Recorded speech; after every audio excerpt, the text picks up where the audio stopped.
space he's got. He looks up, he thinks about it, goes forward, takes aim, absolutely rifles it into the back of the net. What a shot.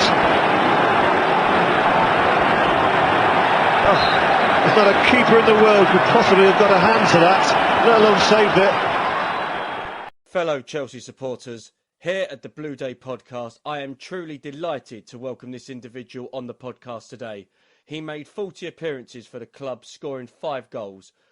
He scored against clubs such as Liverpool and Tottenham and played with the likes of Marcel Desailly, Gianfranco Zola and a certain John Terry. Here is Bjarne Goldbaek. Bjarne, welcome to the Blue Day podcast. How are you? Thank you very much. I'm actually quite fine. The winter is coming up, but I'm prepared. Well, for those that won't be able to see, I can see obviously the backdrop from your house and the snow looks very picturesque. It is. I'm actually been living in Switzerland for some years now, and one of the reasons I'm living here is this beautiful picturesque winter weather. So I like the snow. So it's been here now for a couple of days. So I'm very happy about that and looking forward to the rest of the winter. Good. I can just see your skis as well in the background as well, so I can see you'll be doing that later on. But Bjarne, the reason why I've got you on the podcast today, we're going to look back on your Chelsea career. It's quite amazing, obviously, when we discussed it sort of before recording, how long it's been, but it doesn't seem that long ago. So I'll ask this sort of question as I've done to my other guests, Bjarne. Did you have any influences when it came to deciding to become a professional footballer all those years ago? That's really many years ago when I decided to be a professional. For a long time, it was just like a dream. I didn't really think that would be realistic. But 15, 16 years of age, it started to be very realistic because I started to play for the youth national team of Denmark, and the first inquiries came up, and my parents, they really stopped me. I had more offers several offers when I was 16 to leave Denmark, but they insisted to finish school. So I had to wait till I got 18, and then I went off to Schalke 04 in Germany.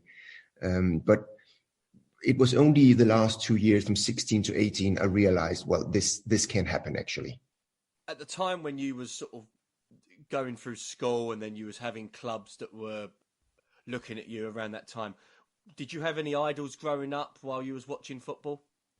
Yes, actually I had. I was living in the southern of Denmark, and this was the time before having 500 channels at home. We had like 5 channels, and because it was the south of Denmark, we had German television. So I was looking a lot into the Bundesliga. And there was a Danish player called Allan Simonsen. He was voted Player of Europe in 1977.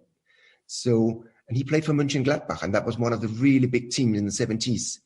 And so I was actually a Mönchengladbach fan and Allan Simonsen fan when I was a kid, mainly due to this German television we could receive at home.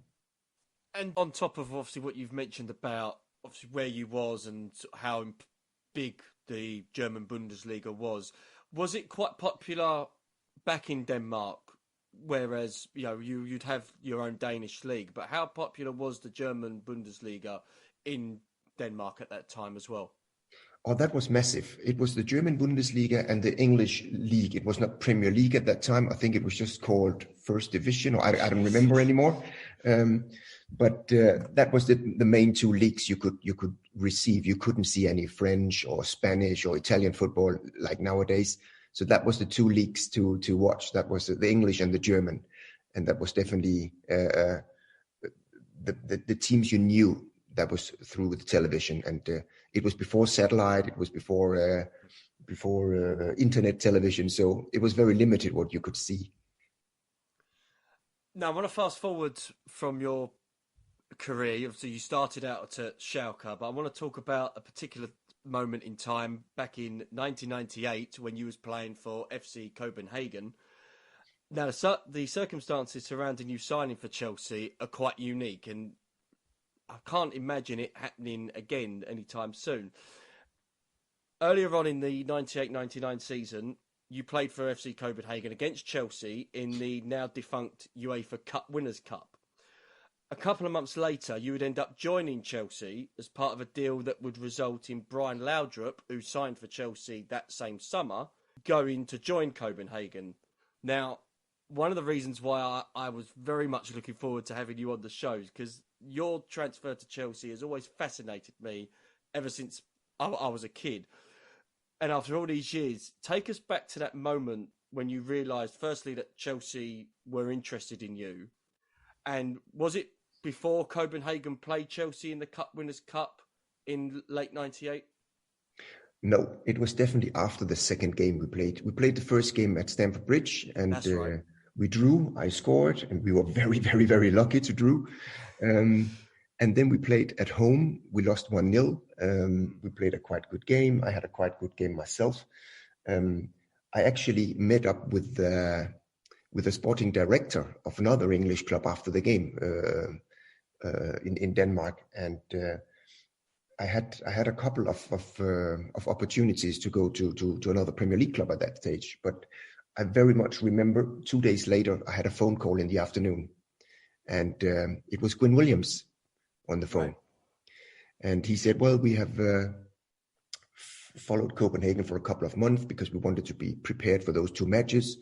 And during these preparations for the game, I had a couple of good games as well. So they've already seen me, they liked me, at least he's told me that. And at the same time, Brian Laudrup was not happy in Chelsea. And that's where this idea was born. And then we just finalized this within short time because he wanted to go back. Copenhagen was desperate to sign Brian Laudrup because he was a massive transfer. He was a superstar in Denmark, and I had my contract was expiring 6 months later in Copenhagen, so that was, and I was not really going to renew that anyway. So for them, it was just massive. They could offload me, and they could get the superstar of Denmark back. And for me, it was a dream come true as well. I could try to play on the highest level again. I played in the Bundesliga for 9 years, and I was very much looking forward to play on that level to prove myself again. So that was why it came up. So the spot, Brian Laudrup is of course not the same kind of player that I was, but they were looking for a little bit more of physical and running strength. At least they told me. So that was why this swap came up, and of course Chelsea received some money on top because the value of Brian Laudrup, transfer value, was much higher than my value. So that was why it came up. I had doubts myself. Should I go for one of these smaller Premier League clubs and of course having bigger chances to be a regular starter, or should I go for the top? And then I decided, well, not many players will receive an offer from Chelsea. And I thought I would have no guts if I don't go for that and prove myself. I really wanted to show myself how good can I be in a very, very good environment, training and playing with the best day in and day out. So that was like my intention when I went to Chelsea. How good can I be?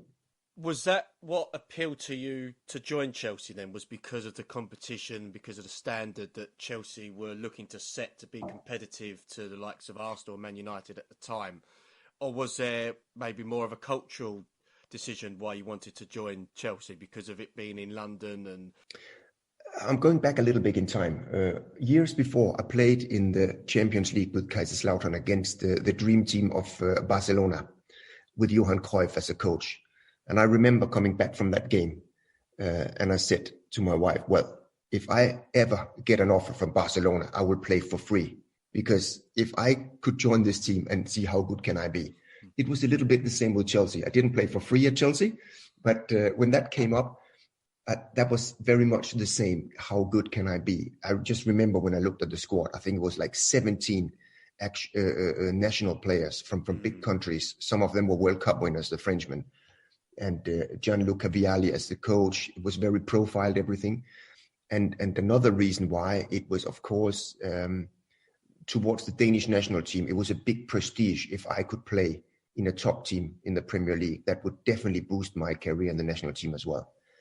It was less the London thing. Of course, I knew the weather in London is better than Northern England. But that was not what really tricked me at that time. That was like, how good can I be? And it was this whole package, this whole prestige about being a Chelsea player as well. You mentioned Gianluca Vialli, who was the coach at the time. Did you have conversations with him before you signed about the club? And what was it with what he was saying to you that perhaps maybe persuaded you even more to sign for the club? I can very much remember my first time meeting him. I traveled over and I had really decided, well, I'm going to sign. But I went to Harlington, to the training ground, not fancy at all at that time, by the way. And they have just finished training when I came in. And he was, of course, training as well, because he was a player and coach at that time. And he was sitting in his office, and I came in. I was wearing my best suit at that day, because I have heard in England it's very conservative and you have to be well dressed. So I went up with a suit, but no tie. And he was sitting in his chair, and his head was like fuming because he was still very warm from training. And I asked him, well, coach, where do you see my position? And he would just ask, yeah, I see it there and there. And how do you see my chances to be a regular starter? And he said, just looked at me and he said, well, if you're confident, come and join in. I will be happy. It's up to you. You have to prove every day in training. And I said, well, that's enough for me. I don't want to hear anything else than that. That's good. So I was happy about that. And to be fair, the quality and the level in training was amazing high. And that was very much down to Gianluca Vialli, because he didn't give a shit if some of the big players didn't perform in training or didn't show 100% commitment. He just picked him out, just took him out of the team. So the level of training was amazingly high. What was your first impressions of the club and your new teammates when you signed? I mean, you mentioned about how training was efficient and it was at a higher standard. Was there anything else that sort of struck you as completely different to what you was used to? Yeah, definitely. First of all, I was a little bit shocked about this Harlington training facility, because we had the Heathrow Airport on the one side, you had the motorway on the other side. It was That's windy, right. Yes. And at that time, the Concorde started every day at 10:30. You couldn't hear anything for 2 minutes when that started, by the way. So it was not fancy at all at Harlington. But I remember the players. I was just fascinating because it was all superstars. So I thought, oh, maybe you have to carry them to the training pitch to get them to train. But that was not at all. There were some really good players with some really good attitude. And I think, or I know Vialli was looking very much to have the right attitude within the squad. And that surprised me a lot, that the level was that good. And all the players, they were so easygoing. No one had to prove towards some of the other players, I'm the better one, I'm the richer one. It was all on a very, very familiar level. And I just fit in straight away. And even we were a lot of foreigners at that time at the club.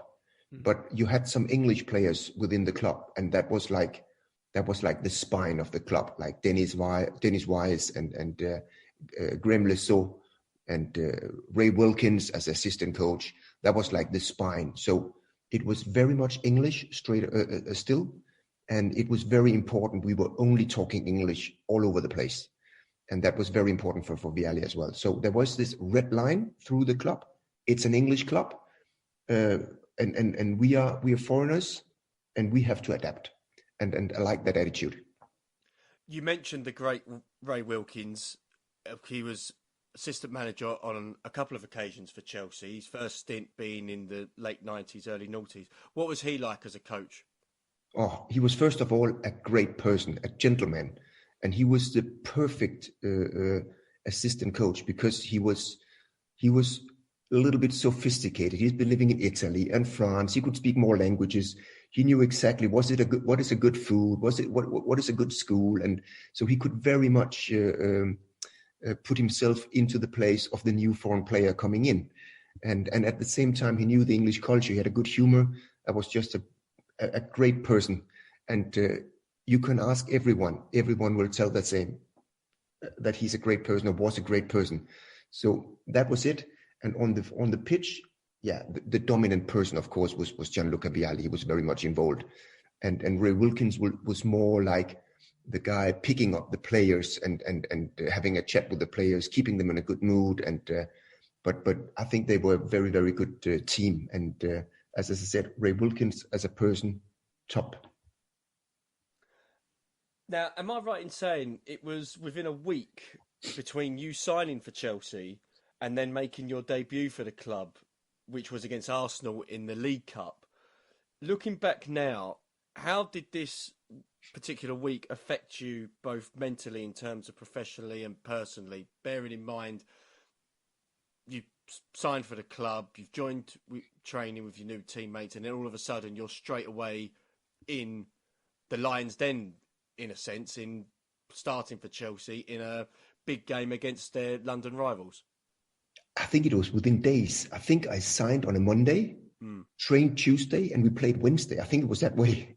And I still remember that game very much. We played at Highbury. Yes, right. And in November, normally you have a shit pitch in November, but this was like a curtain. And the stadium was it was such an charismatic stadium, I think. And that was just a big experience. We're winning 5-0, and I remember I assisted one goal for Gianluca Vialli. And I remember he coming to me after the game and said, "Well, as long as you assist me, you will play." So that was a great first experience, yeah. And the atmosphere in this old Highbury Stadium, that was great as well. And I just can remember this pitch was just a curtain, and I just said, "Wow, this is football on the highest level." And of course that was a good way to start, winning 5-0 against Arsenal. Even if it was the small cup, it was not the important cup.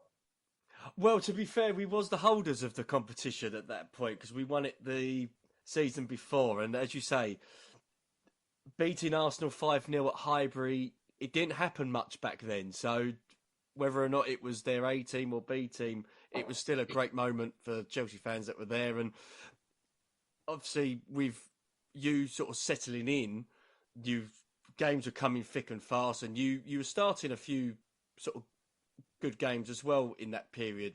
Did it take you a while to settle, or did it sort of just come at a natural pace for you? I think it was a big advantage for me that I have been playing in the Bundesliga before. So I was quite used to play on the highest level. But still, the speed and the intensity of English football was still another thing. I remember one of the first away games, I think it was Leicester away, in a shitty weather. That was just one big battle. And I was just after the game thinking, oh my God, I got bruises all over the body.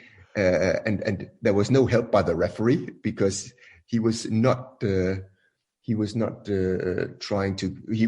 you any kind of free kicks like I was used to. It was just a more physical game. But as I said, because I have been playing in Germany before, I was quite used to be or had been on that level before. So it was not that big step to adapt.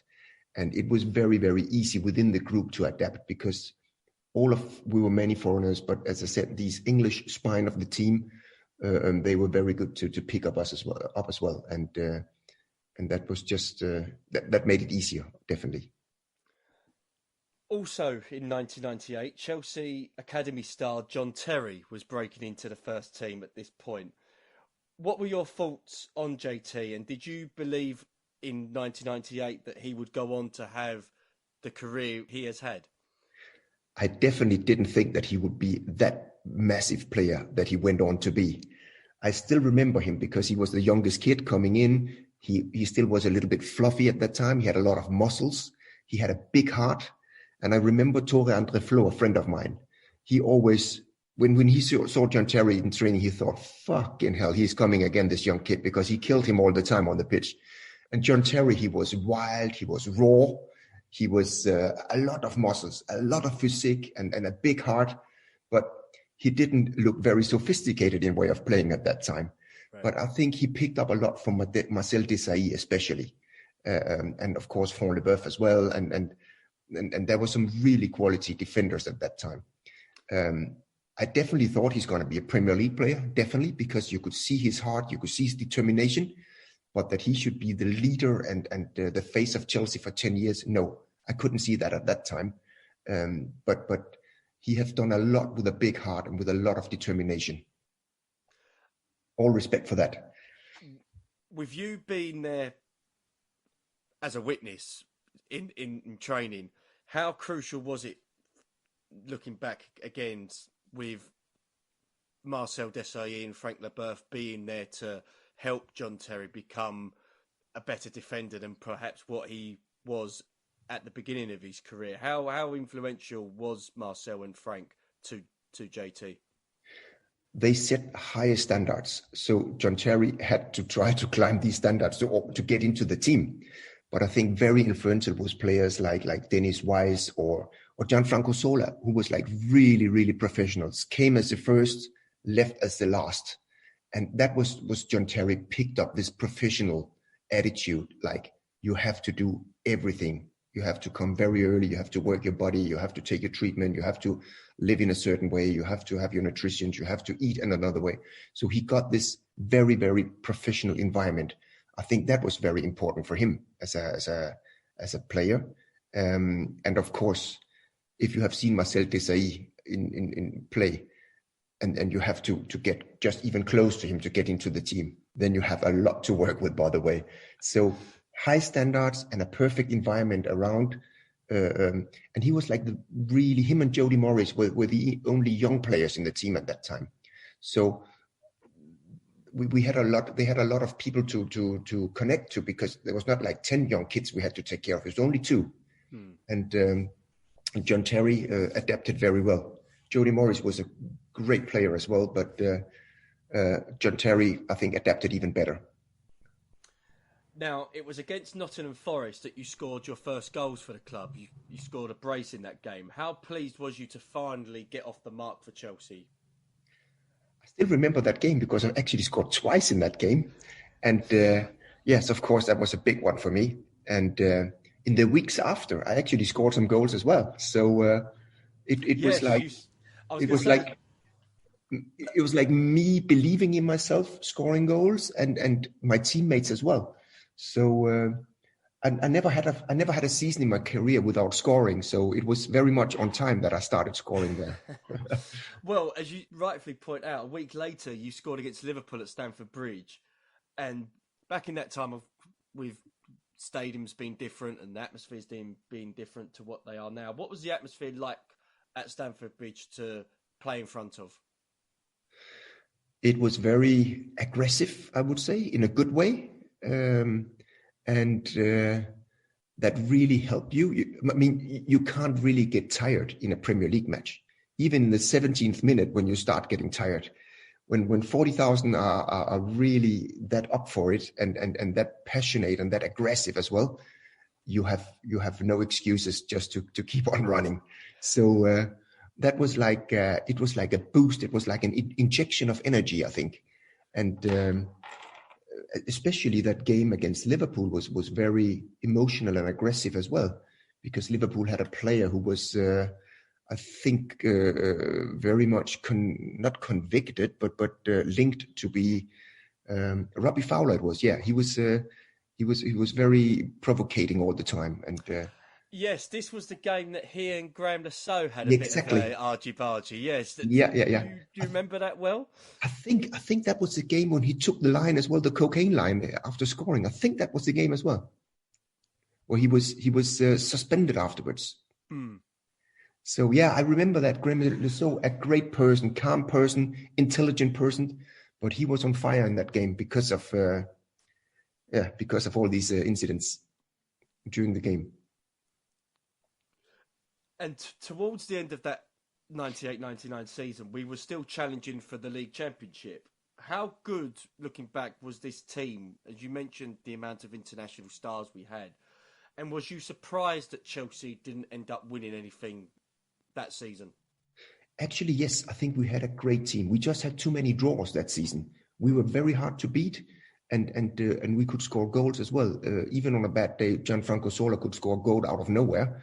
A lot of good strikers. Vialli was playing quite a lot that season still. And yes, I think we should have won something in that season. We were not far off. I think it was Man U and Arsenal in front of us. But that was definitely a very, very good team. A lot of experience and still a lot of hunger. And yeah, I still believe that we could and should have done better.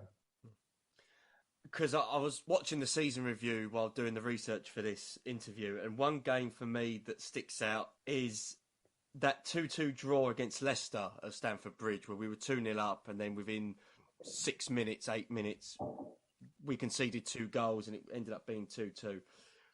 Do you remember this game well, Bjarne, and what was said at the dressing room at full time? Because there are rumours of players blaming each other and perhaps blaming the coach Vialli for his tactics after being 2-0 up. Could you perhaps sort of clear up any sort of rumours and what happened after that game in the dressing room, and what were your thoughts after that game? My thoughts and the thoughts I had of the dressing room was just like an emptiness. There was just like a hole. There was like a realisticness about, well, this is over now. We're not going to win. It was just like I can't remember any tough situations down there. I can just remember that it was like big disappointment, and there was just an emptiness. And we have had this tension all the time that we could go for it, and we just threw it away. That was like the atmosphere in the dressing room afterwards. Yeah, there was more blaming ourselves, in my opinion. What did Vialli say? Was he talking about the game itself, or was he trying to pick holes in certain players' performances? What was sort of his reaction to it? I can't really remember, to be fair, but I can really remember that it was like if you had a full balloon and that was like the air was out of that balloon afterwards. That was my feeling, and that was my impression. Yeah, and of course there were world champions in there. They have just won the greatest thing, and we've just thrown that away ourselves. A few weeks later, 10th of May 1999, Chelsea away at White Hart Lane, although Chelsea fans still call it 3 Point Lane to this day. Chelsea needed a win to keep their slim hopes of winning that league title alive. We go 2-1 down, and all of a sudden, the ball's played to you. You take a lovely touch forward, and you score a fabulous finish, which I'm right in saying I believe was right up there with goal of the season in the Premier League. You was immediately congratulated by Dennis Wise and Albert Ferrer, but when I remember seeing the goal back, you looked quite shocked that it went in. Was this the best goal that you scored, and what are your memories of this particular game? I actually had a shot later on in the game. I hit it very well as well, and I thought, well, this is going to be the second one, but it was just wide. No, I like to shoot quite a lot from outside, and I scored quite a lot from outside in the other leagues as well.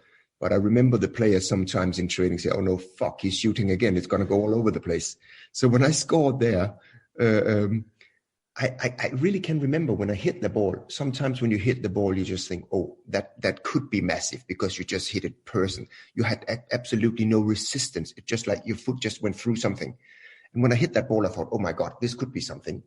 And when it went top corner, I was just like, wow. And I didn't really have the time to realize it. And then the first players were there to congratulating me. But after the game, I actually realized that I have kept a quite important statistic for Chelsea. I think they hadn't lost against Tottenham for 18 years or something like that when we drew that. So, well, we couldn't really use that draw for anything towards being champions, but at least I saved that statistic, and that goal is very much still alive. I remember my youngest son coming home from school, like, I don't know, 10 years ago.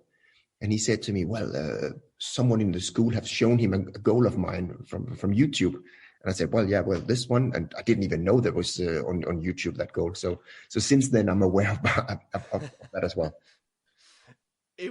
As you say, it was a lovely strike. It did keep up our unbeaten record against Tottenham. And also it helped us achieve Champions League football at the end of that season, which was massive for the club. Chelsea didn't get to the stage where they were achieving Champions League football year in, year out.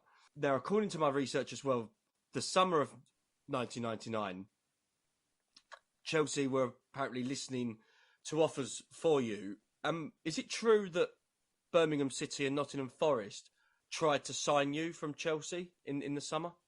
Yeah, in the summer I was quite quite surprised. I was in Denmark on holiday, and I was confronted from some journalists calling me and said, well, Chelsea is trying to sell you. They want to offload you. And I just thought, I had a good season. I scored goals.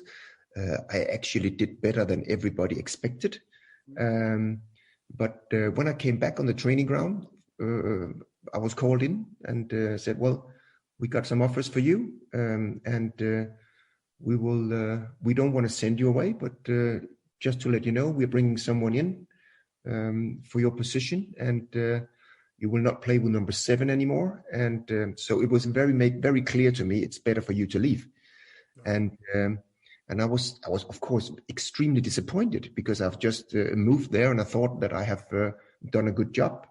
But I went to Nottingham Forest and had a chat with the coach at that time, which was it was an Italian coach. What's his name? He was a good friend of Vialli.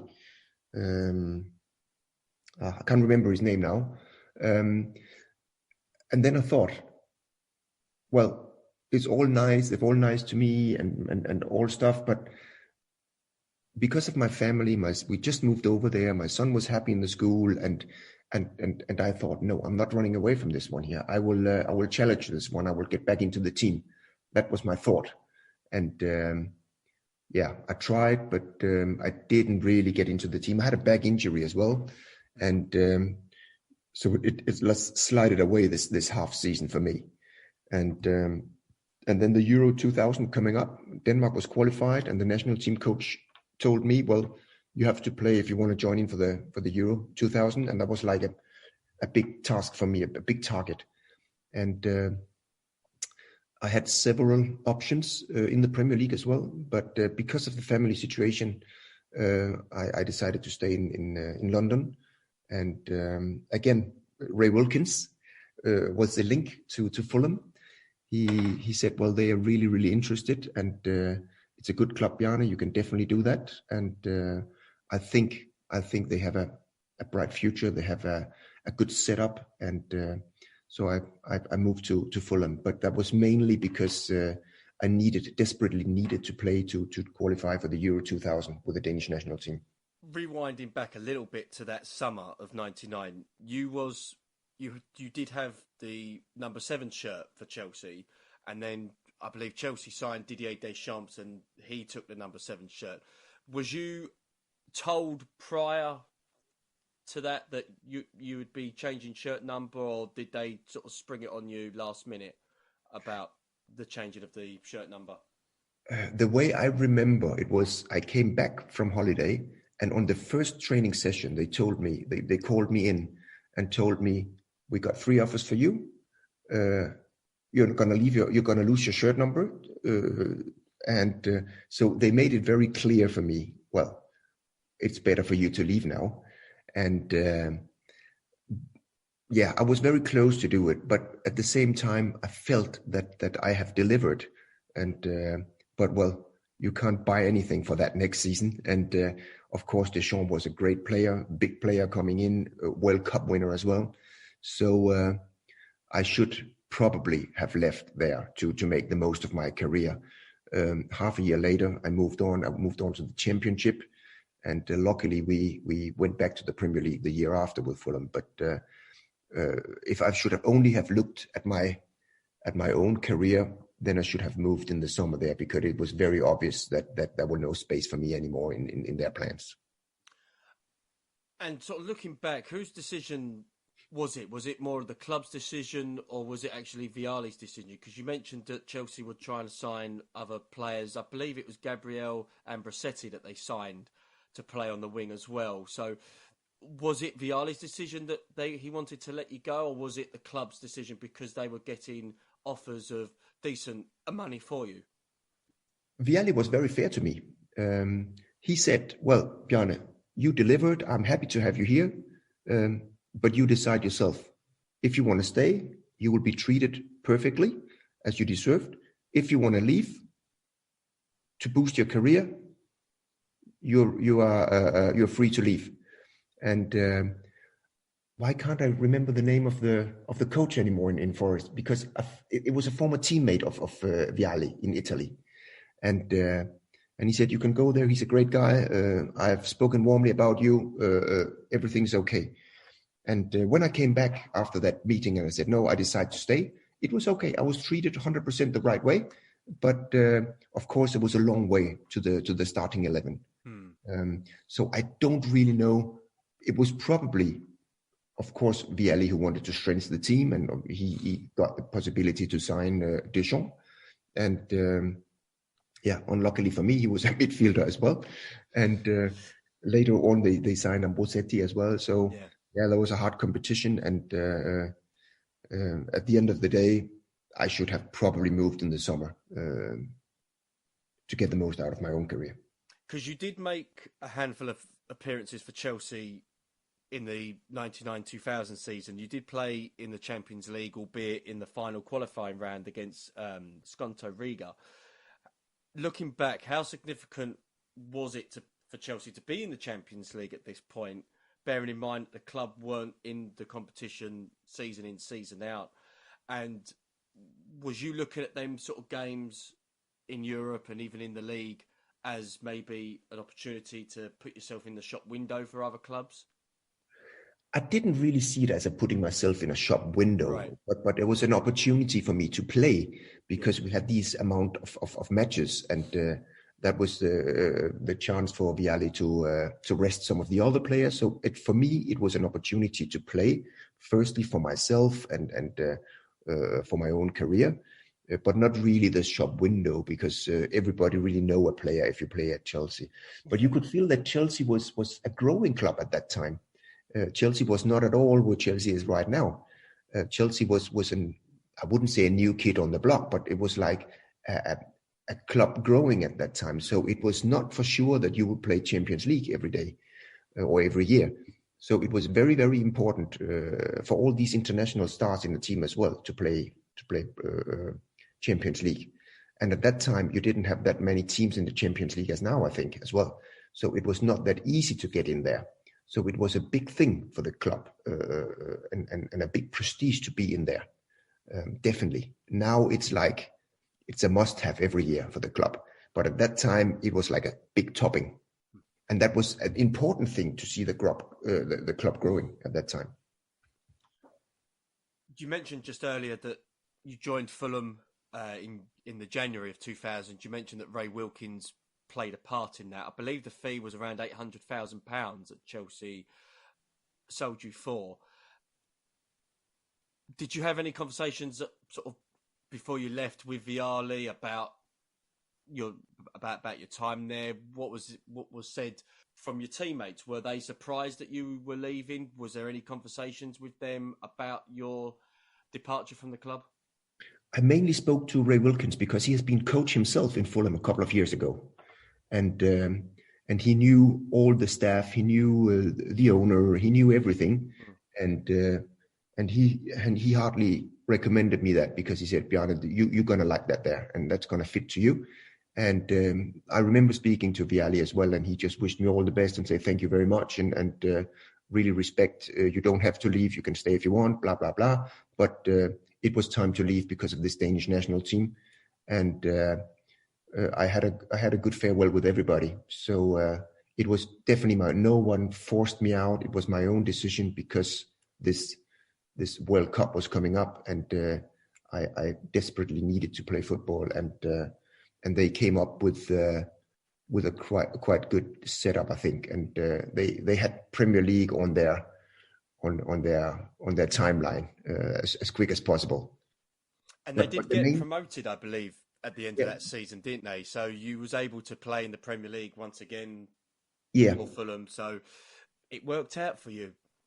No, when I first came there, it was a big culture clash, because you came from that extremely professional environment in Chelsea. Yeah. Not in terms of training facilities, because they were not professional at all at Harlequin, but the whole staff and all the players, extremely professional. And then you went to Fulham, and I was just shocked. But then, luckily, Jean Tigana came in as a coach. He changed everything, and we had the same environment there. And we went back to the Premier League. So it all came in a good way. Now, I want to talk about current events at this moment in time, and one thing that has partly reared its ugly head a little bit, some people hate it, some people are for it, is VAR. And I've asked this question to all my guests, Bjarne, so I want to ask you the same thing. What are your thoughts on VAR? Are you a proponent for it? Do you feel that it needs to be tweaked still? What's your feelings on VAR? I have very mixed feelings as well. I think we should forget this everything to be right in the world, because the world is not right or fair every time, and a football game isn't that either. There will still be gray zones. You can put 200 cameras. There will still be gray zones within a game. Actually, I'm pro VAR, because you can stop the really nasty things on the pitch, like elbowing someone and the referee don't see it. You can of course get the clear offsides or not, and but we should have rules when to use VAR, and not like going 20 seconds back in the game and there was a small fault 20 seconds before scoring the goal. I still think we haven't found the right balance, how much to use VAR and when to use VAR. When we find that balance, or if we could do something like in tennis, that you have like 3 times the possibility to say, well, stop, I want to use VAR now, then it could, I think it's a good instrument to have. It's a good tool to have, but it should be more regulated when to use it and for what. But actually, I am pro VAR in that, but not like 20 stops in a game. We should be limited, and that should be like in other sports. You raise the hand and say, well, please, I want to see VAR on this one. Even if the referee gets a message in his ear, well, this is a bad tackle, please have a look at it yourself. He's standing in front of his monitor, 50,000 waiting for him to take a decision, and he can watch that 10 times. He can still not be 100% sure. There's still a gray zone. Is it yellow? Is it red? So it's still down to the referee to take the last decision. But all these arguments with the players, is it a foul or not, or is it a goal or not, or is it an offside or not? That's out of the game. So I like that, and I think when we learn to use the tool better and better, I think we get a more fair game. Just a couple of questions before we finish, Bjarne. In regards to Chelsea now, Chelsea in 2021, current European champions, what's been your thoughts on Chelsea? Have you seen much of them within the last couple of years, and sort of have you been impressed with them? Have you been sort of impressed with how they've been playing, or has there sort of been other things that you've admired about with Chelsea? I think Chelsea had different styles of football in the last century, depending which coach. But right now, I think they have a coach for the future, Thomas Tuchel.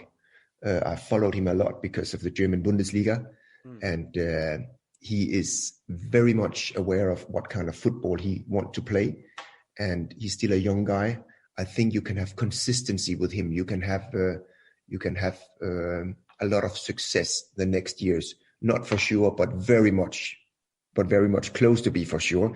If you can keep him happy and you can provide him with the players you want to, I think that Chelsea could be massive, even more in the next years, because he's got a clear philosophy of playing football, and I think they are playing very attractive football now. There have been seasons Chelsea won something, they won trophies, but not being really super attractive to watch. Now I think they have the whole package. They are attractive to watch, and they are very successful as well, and they can be that for many years now.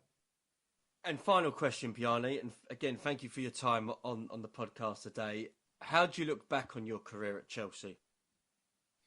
It was definitely a highlight. It was quite late in my career, because it was the late 20s of my career, but that boosted my career definitely. I got a much bigger impact in the Danish national team. I was definitely on another level there, and it was probably I was German champion early in my career, but I would say it was the most consistent football on the highest level I probably played myself in my career at Chelsea, and there was a big adventure as well. Getting into the Premier League and playing in such a prestigious team. And you mentioned London, of course. Yes, I didn't know that London was so fascinating as well. And so that came on top on everything. But that was definitely not in my mind when I went to Chelsea. I went to Chelsea to see how good can I actually be. And I got the answer. I couldn't play better than this. So I really think I did the right. I took the right move at that time. I'm really happy I did. I learned a lot of great persons for life.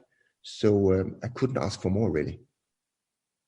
Well, Bjarne, I couldn't have asked for more with this interview. I appreciate your time on the podcast today, and hopefully we'll see you back at the bridge one day supporting the mighty Chelsea again. I definitely will be back. I'm normally getting to London a couple of times a year, and that's another thing about Chelsea. You even have a department for ex-players. You can call up there, and they will help you with a ticket, and you're feeling very welcome there as well. And that's something what's really is important for a player as well after a career, just to have the feeling, okay, you can come back and they're happy to see you. And I will definitely be back. Yes. Superb. Bjarne, all the best. Thank you so much. Thanks for having me. Carefree!